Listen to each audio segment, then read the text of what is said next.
দেখুন বন্ধুরা, পনিরের তরকারি, পালং শাকের চড়িয়ে ডাল হয়েছে, আর একেবারে নিরামিষ পদ্ধতিতে। আর আপনারা কে কেমন পনিরের তরকারি রান্না করেন আর পালং শাকের তরকারি কমেন্ট করে জানাবেন। আমরা কিভাবে রান্না করেছি, আপনাদের দাদা বলছে হেভি হয়েছে। আপনারা এইভাবেই রান্না করে দেখবেন।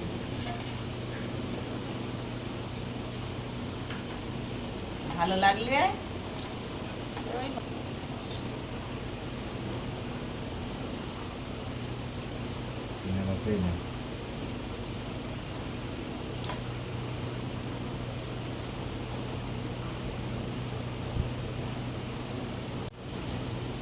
কিরকম টেস্ট, কিরকম তরকারির টেস্ট? ভালো, ভালোই হয়েছে। নিরামিষ নিরামিষ নাকি আজকে? হ্যাঁ, নিরামিষ পালক শাকও খুব সুন্দর লেগেছে।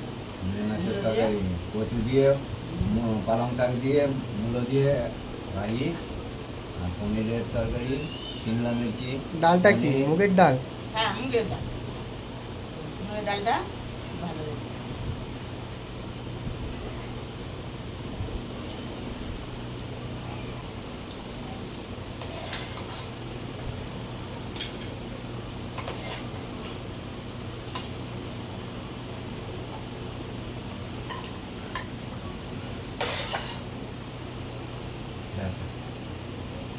তোমরা লাও আগে তারপর দেখা যাবে।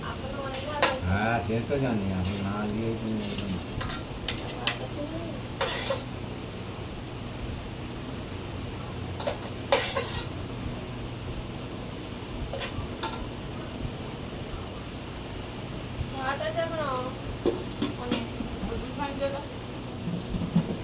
এটা জলটা মারা যাবে।